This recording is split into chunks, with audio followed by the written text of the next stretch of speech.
Welcome back to the McCann Dogs Podcast, Season 3, Episode 5. Have you met Five Alive? Five Alive is the newest puppy resident at the McCann household. He is a little mixed breed puppy, bred for sport, little sport mix puppy. And he is cute as a button. He is adorable. Isn't he cute? And I've finally gotten used to saying he. Kale has had a lot of female dogs, and I'm so used to saying she. And I finally called Five Alive a he. But yeah, if you haven't met Five Alive yet, check out our YouTube channel. There's all sorts of great puppy training videos that star Five Alive that I think that our podcast audience will get a lot of really good value out of. So, and whether you have a puppy or whether you don't have a puppy, it's good for learning for sure. Okay, so on to the episode. Robbie and I today are going to talk a little bit about quick fixes and what's realistic in terms of expectation in dog training. And we wanted to talk about this a little bit in relation to a big problem, because people often think that there's one path to a solution and that there's a simple answer in there. And unfortunately, where the answers are often simple, they're not necessarily simple in their application. They're simple in their approach, but then what we need to be able to do is adjust to help the dog. And I think that's the part that people tend to forget about or not necessarily know the next steps on. So they're thinking that there's this one solution, they need to do this one thing to address the problem. And when that one thing, of course, doesn't address the problem, then they throw up their hands and think, okay, it didn't work. I don't know what to do now. So what do you think about the term quick fix when it comes to dog training?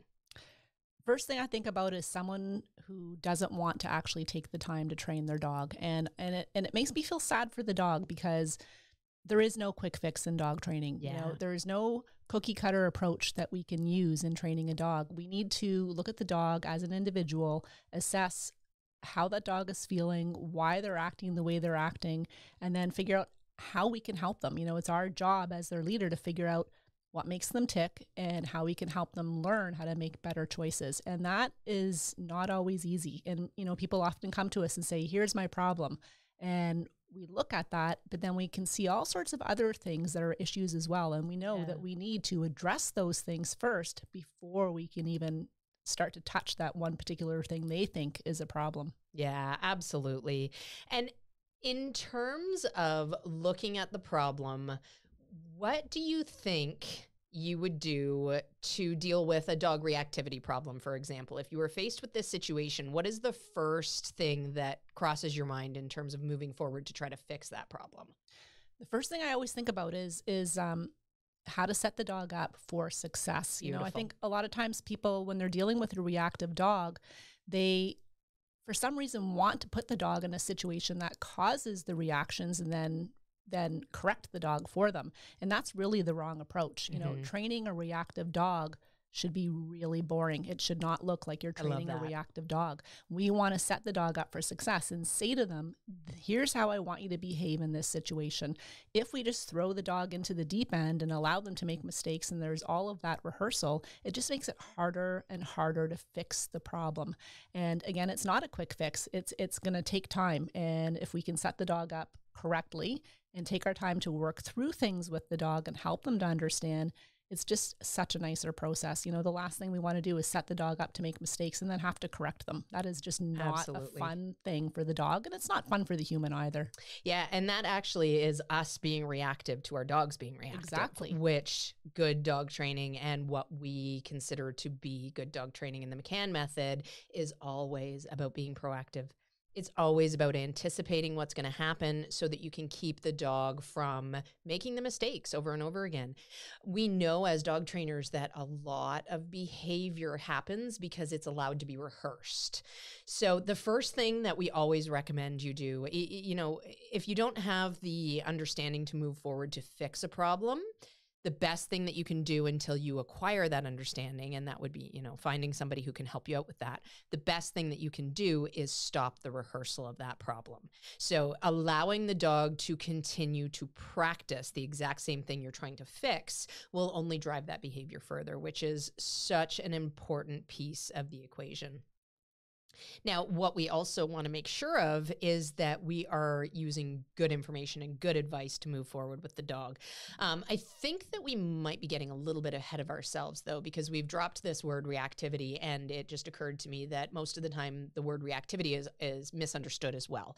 And when we talk about reactivity, we're talking about big gestures from the dog, but not necessarily based on aggression. So reactivity can become aggression later on down the road. But when we talk about reactivity, it's the dog that, I would say Ned is reactive in my backyard when it comes to squirrels, because he'll go from lying down, presumably half asleep on the porch, to screaming. Waking the neighborhood.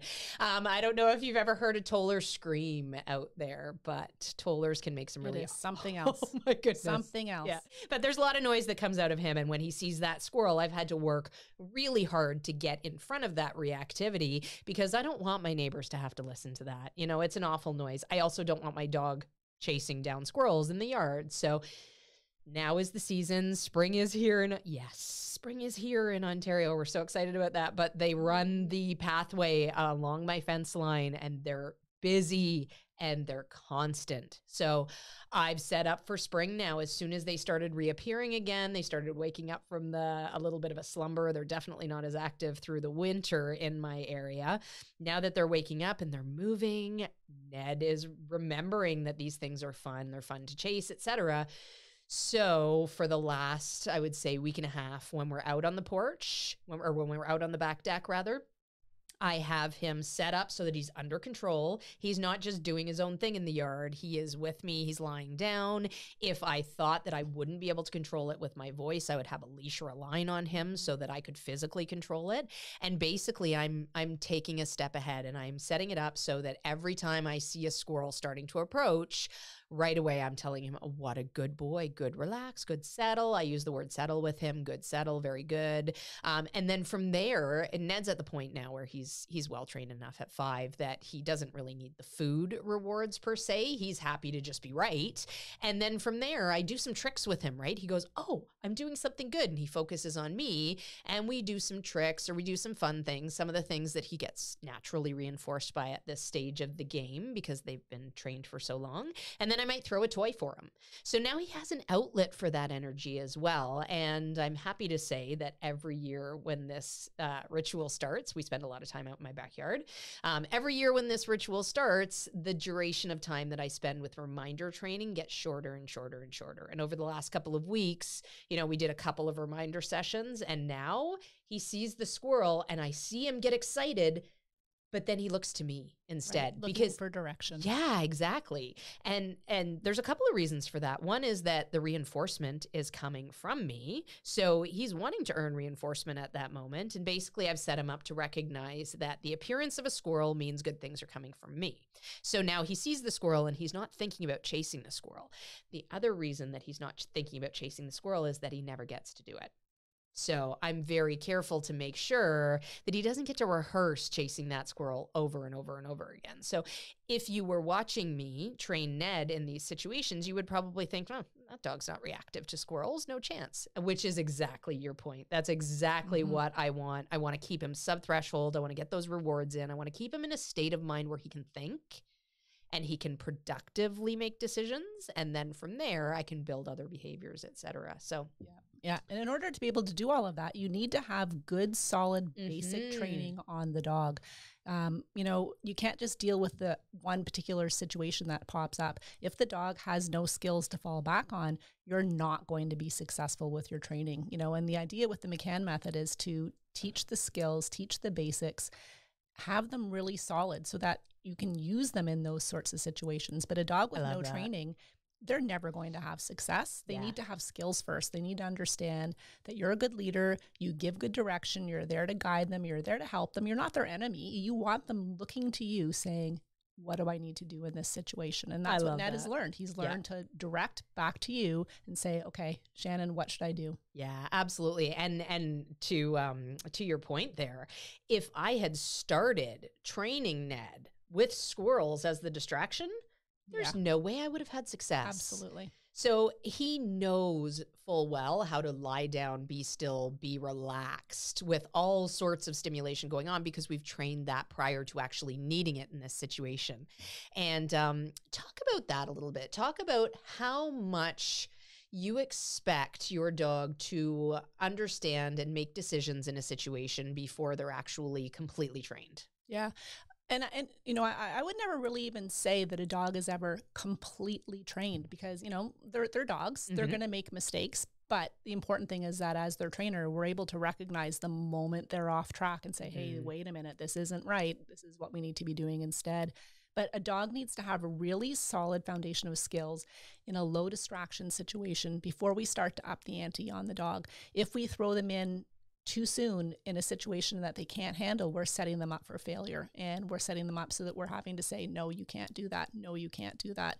So I think a lot of people underestimate how much prior preparation goes into this sort of training before you can actually deal with the issue itself. So if Yeah. you have a dog that, you know, likes to chase cars, you don't bring them out and stand next to the road and hope that they're not going to chase the car as it goes by and then find yourself feeling very deflated because the dog chased the car and now you had to Mhm. correct the dog. You know, we would think, okay, how can we set up a situation that's similar to this where we can work through the issue, and then once the dog has skills, we apply those skills in that particular situation where the dog's struggling. Yeah, absolutely. And I love the setup.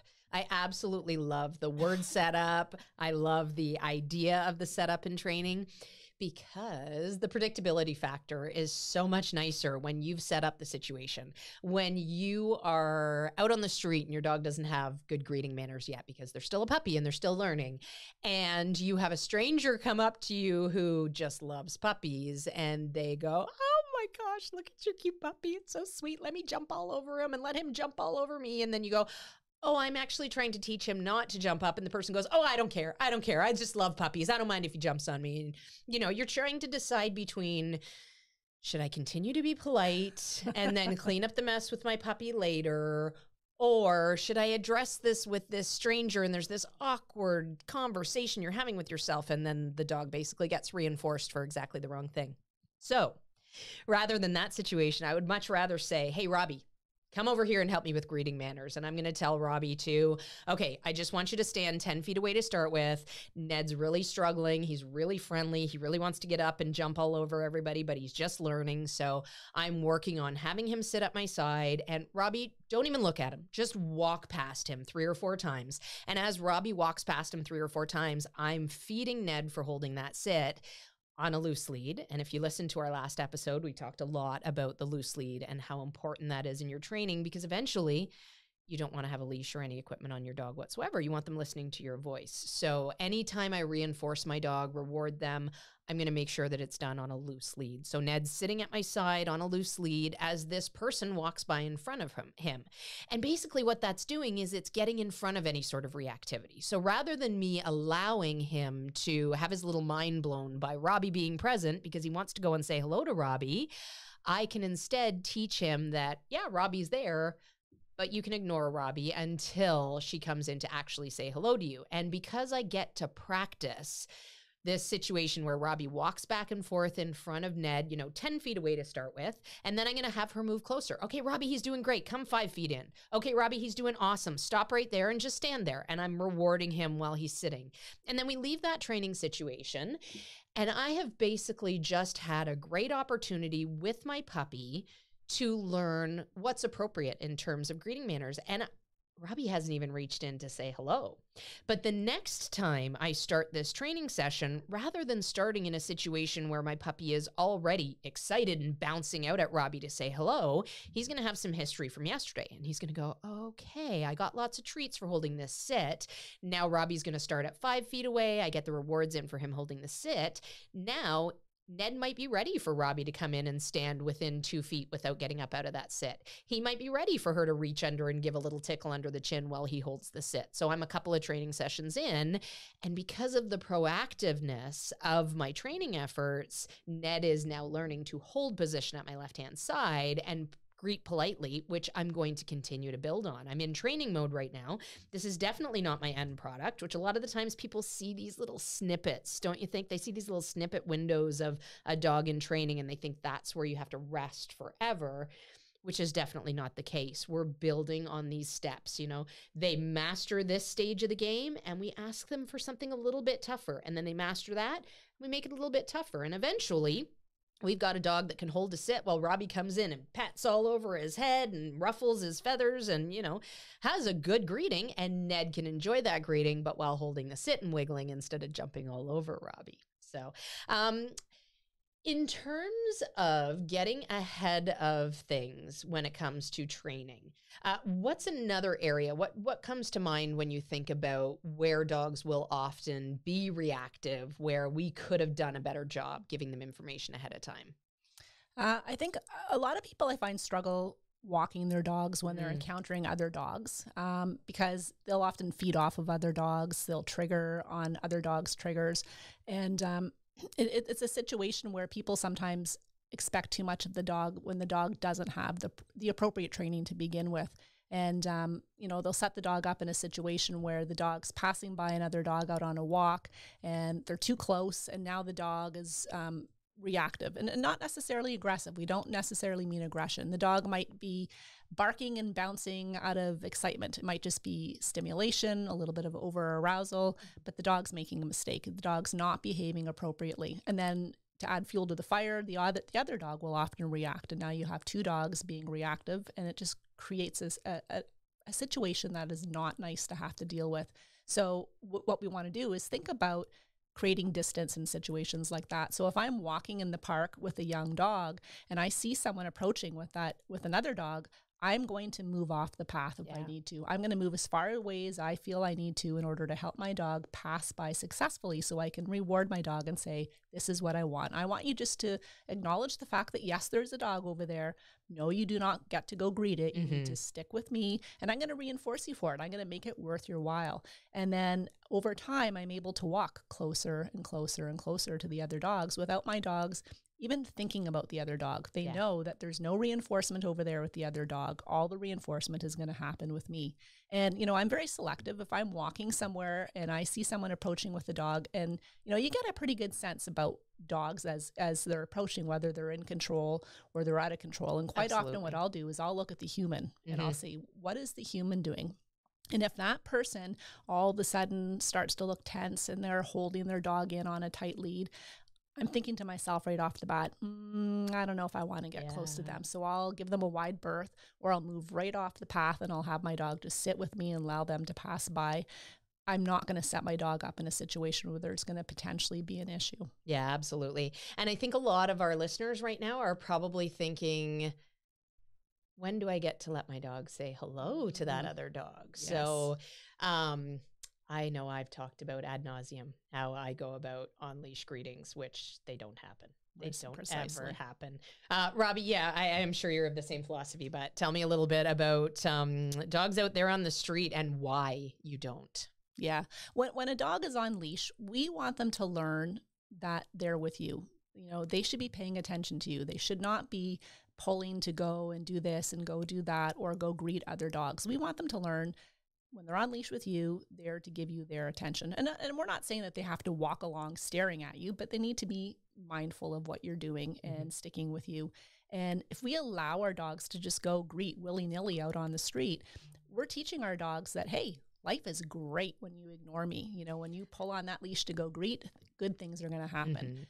But it's not always going to be good things that happen, especially if your dog's going nose to nose with another dog that you don't know. You know, and don't, you know, a lot of people will say to you, don't worry, my dog is friendly. You know, I'm sure you've heard that. And then lo and behold, something happens and they're not necessarily friendly. And it's not that they're necessarily even a bad dog, but that dog, you know, for one moment in time could all of a sudden lose confidence and say, I'm worried. And now you have a dog that's going at another dog because there's some fear there. They're not sure what to do. And the problem is when the dog is on a leash, they can feel very trapped by that leash. You know, dogs, when they get worried, they'll either flee or they'll fight. Sometimes they'll just freeze, but in most cases they'll flee or they'll fight. And because they know they cannot flee because that leash is attached, then all of a sudden you get this huge display, and it's just not a good situation. You don't want your dog to feel the need to have to do that, and you certainly don't want them behaving in that manner. So my rule of thumb is I never let my dogs greet other dogs that I don't know on leash.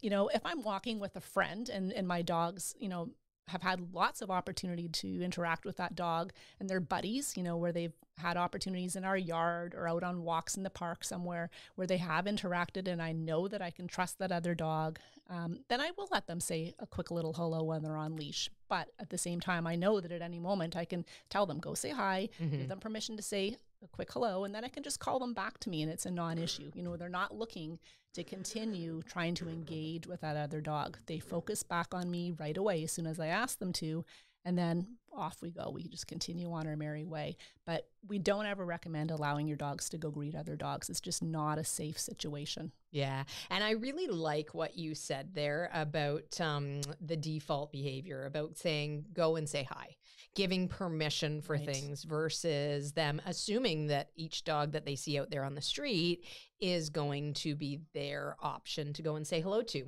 And a lot of the times that is what creates the reactivity. For sure. You know, the dog starts to anticipate as soon as they see another dog, oh, I'm going to get to have a little play. I'm going to get to have a little play with that other dog. So they get reactive and louder sooner. As soon as they see that dog round the corner, they're on their back feet trying to get to it. The unfortunate thing with this is that the frustration involved for the dog will often lead to more tension between both of the dogs. You already talked a little bit about not necessarily knowing the dog, not knowing if the dog is going to be a friendly dog, etc. I mean, we enter into this situation where it may or may not go well.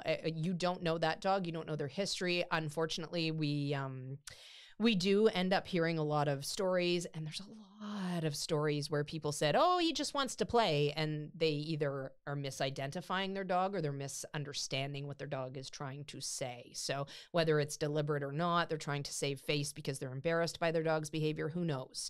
But I personally have just learned to trust my own instincts, and my own instincts tell me to leave dogs that are not friends of my dogs be, and not let my dog think that they're ever within their possibility of going to say hello. So I'm very specific when I do allow my dogs to go and play with other dogs about making sure that they have permission. I've said, okay, go play, and they very clearly received that permission. If they haven't received that permission, their default behavior, leave it alone. It's off limits for you, because there's just too many dogs out there on the street. I don't we don't need that many friends. Alrighty, so talking about training modes in terms of trying to stave off reactivity, there are different training modes that you're going to work with your dog. And this is through their whole lives. So if you have a dog that has a tendency, Ned, for example, we talked about him wanting to chase squirrels out in the yard, and that's his reactivity. I mean, there's other places as well that there's reactivity issues with him that I've had to put training skills in place to make sure that, you know, we've gotten over those things. It's very normal. Most dogs have them, but unfortunately reactivity often gets coupled with aggression in terms of people's thinking. So we often will stay away from the words reactivity just because they bring up images that aren't quite what we're looking for. But it is a very valid thing to try to work away from. Now, with our dogs in the different modes of training, we've got proofing, we've got maintenance modes. When you're in training mode, what would you say is the relevance of that when it comes to reactivity? So what are you doing to try to avoid reactivity when you're in training mode? My main thing is trying to keep the dog under threshold. I want to work with the dog at a distance where they're comfortable and I'm able to get success. So if I'm dealing with the situation, you know, we'll use the car chasing again as an example. If I'm dealing with the dog that likes to chase cars, my first border collie did. My first border collie, he was 11 months old when I first brought him home. And I was very surprised a few days later when I was walking him down the road, and all of a sudden I could see the car approaching. I can see him go into border collie herding mode, and having not had border collies in the past, I didn't think much of it until the car actually passed by, and he shot out like a like a rocket to the end of his leash, chasing that car, barking, and it surprised me. Thank goodness I had a good hold of his leash. But I realized very quickly that, I've got an issue here. This dog wants to chase cars. And so I had to stop walking him where the cars were because I didn't want him obviously rehearsing those behaviors. And I had to go right to the basics where teaching him, how to sit beside me on a loose leash, how to walk nicely with me on a loose leash, where there were no cars. The only cars that were around us were cars that were parked and were not moving. So I had an opportunity to teach him some skills, get him going on some basic skills. And then once I had those basic skills in place, then I was able to start working around cars. And I was very selective about where I did it. I didn't go back out and work on the road where there was going to be cars whipping past us nonstop. Yeah. I would go to a parking lot where there would be the random car moving around. And I would purposely choose a spot far away from where I knew the cars were actually going to be moving, and I would work with him. And at first, I'm not even sure he really noticed that the cars were there, which was good because that's exactly what I want. I want the cars to be around, but I don't want him taking notice and focusing all of his energy and intention on that. And then I was able to gradually work him closer and closer and closer to those cars. And then from there, once we were able to handle the odd car in the parking lot, then I was able to work with him in situations where there's a little bit more challenge, out on a quiet street where there was the odd car. But I spent a lot of time just working basics with him to get him to learn how to listen to me, remain calm. And then from there, I was able to use those skills to help him with his car chasing incidents. Awesome. And if you think about how you can break down things like chase. So when we're dealing with reactivity, a lot of the times it does have to do with chase and the prey drive that's going to kick in with your dog. What we want to make sure that we are doing is providing outlets for the dogs as well. So while we're saying that you can't chase these cars, we need to give our dogs an opportunity to have that chase. You've got a young border collie. They're not couch potatoes. They're not weekend warriors. And if you don't fulfill the needs that are there, you're going to end up in a situation where you have a really frustrated dog that is not a productive member of your household whatsoever. So knowing that there's this need in there with the dog, what are some of the ways that you would fulfill that need to chase that are productive and much more productive, of course, than trying to chase other people's vehicles? Yeah. So I worked on games with him, like retrieve games and tugging games, so that he can be using his energy and his drive for something that was productive. He was blowing off steam, but he was working for me at the same time. He wasn't just out doing his own thing and self-rewarding. So I do a lot of retrieve work with him. I did a lot of work on recalls where we use that chase instinct to teach them to chase us. So if you want to chase something, great, chase me. And that's how we teach the dogs to come when they're called. We teach them to find a lot of value in chasing us and getting to us. So I looked for any opportunity I could to do things with him that he thought were fun, but he was working with me. It wasn't just him doing his own thing, making up his own fun. Awesome. I started doing flyball with him. I started doing agility with him. Of course, I had to make sure I had a lot of basic training on him before I got to those things. But those activities gave him a great outlet. And not only did it give him a great outlet, but it also helped to develop our relationship. And then as our relationship got stronger and stronger, I started to see him deferring to me in situations where I know in the past he would have just taken over. He would have done what he wanted to do at that moment in time. But because we had skills, we had a relationship, I found him now looking to me for direction, and it made all the difference in our relationship. Awesome. Now, on the other side of the coin, so we need to not only teach them, or we need to not only fulfill those desires and fulfill those drives so that we have a content dog on our hands, we also need to help direct them as to when it's appropriate to fulfill those desires. So let's talk a little bit about emotional control and how do you balance out both you're allowed to chase and you're allowed to grab this toy and you're allowed to tug ferociously and have a good time with me with it. But then there's the other side of the coin where we want to make sure that we can move around with items in our hands. I want to make sure that I can have a tug toy in my hand without being accosted by my dog. I want to make sure that I can turn off the chase in situations that I need to. So let's talk a little bit about some of the things you do for emotional control work. Dog training is all about balance. Love it. We want to balance their energy and their enthusiasm to do things with their ability to still listen in those situations. And that's such an important thing to be able to do. So if I have a dog that's highly toy motivated, which is fantastic because I can use that toy as a reward for so many different things. I want to make sure that my dog has manners around that toy. I want to make sure that just because I'm holding the toy in my hands does not mean that my dog can now dive bomb me and try to grab the toy and bite me in the process. I want my dog to know you need to show control. I'm in charge. I will invite you to play when the time is right. So that's where our basic skills come into play. You know, we would have the dog sit. When the dog sits and is sitting calmly, we would mark that with our yes. And then I might say, okay, get it. And then release my dog to the toy. So my dog learns, I'm going to give you what you want, but you need to give me what I want first. Perfect. I want that control. I'm going to reinforce that control by now doing something really fun.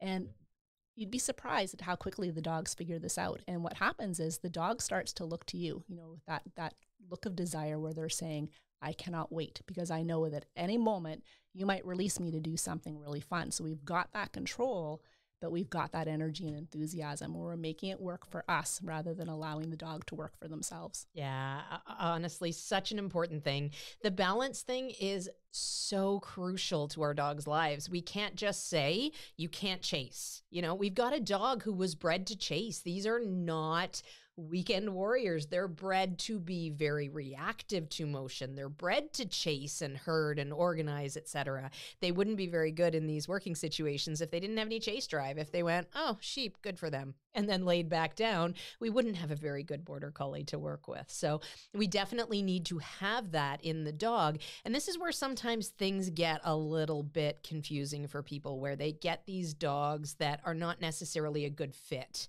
with their lifestyle. But I mean, the overwhelming majority of us don't have sheep farms that have herding dogs, etc. So we need to make sure that we can identify the needs, and then we need to make sure that we can take those needs and fulfill them so that we don't end up with the dog trying to fulfill them themselves in ways that are unproductive. And that is what happens a lot of the times when they're left to their own devices. I really love that you talked about walking on lead as such a big part of this, because that's one of the places that people often will make their lives much more difficult, because they start off by wanting to take their dogs for a walk because we think that that's what we have to do. We have to walk our dogs, which we have several episodes that talk about socialization, early training with young puppies, not taking your puppies for walks, being very specific and definitive about the socialization opportunities that they have. And it's not just in going outside of the house and taking the puppy for a walk. That'll actually set you back, because while you're doing the traditional walk, they don't have the skills to walk yet. So they're probably pulling. And when they see other dogs, they don't know how to contend with those other dogs. So they go, bah, I'm so excited to see that other dog. And we actually might end up in a situation where we're creating a reactive dog as opposed to helping our dog learn how to live nicely in society. So if you have gotten a dog that is full of beans and full of energy and is basically bred to work, you know, a full-time job with the shepherds out in the field, you need to fulfill those chase drives, or they're going to find outlets that are not productive. So find ways to make that work, and then find ways to control the chase as well. It's not just about the party, and it's not just about the control. It's all about the in-between and being able to have the best of both worlds. All right. You know what? This has been a really good episode. We're starting to get close to time limit here, so I think that we are going to continue talking about this in another episode. But for now, if you're looking for advice on how to raise your puppy, if you want to have instructors and trainers there with you every step of the way, join us for online training in the McCann Dogs Homeschool, and you can work with the McCann Dogs instructors, including Robbie and myself. We are in there doing support every day of the week. And we love it. And we absolutely love it. We also have a membership program for people who have completed their basics, their life skills training, and they have a good recall and they have some understanding of training. We start to deep dive into some really fun training topics. And that's in our monthly members only section, which basically we get into all sorts of training methods that might lead to more fun in your training, shaping methods, et cetera, et cetera. We're doing all sorts of trick training. We're doing all sorts of concepts and whatnot, and just teaching all about training. So there's so much to do out there and so much fun to be had. And we hope that you guys will come and join Instructor Robbie and myself. I'm not sure who has more fun doing it, us or the students. I know. I think it's a lot of fun. I think it quite possibly is us, but yes. Hopefully the students have at least as much fun. Alrighty. On that note, I'm Shannon. I'm Robbie. Happy training.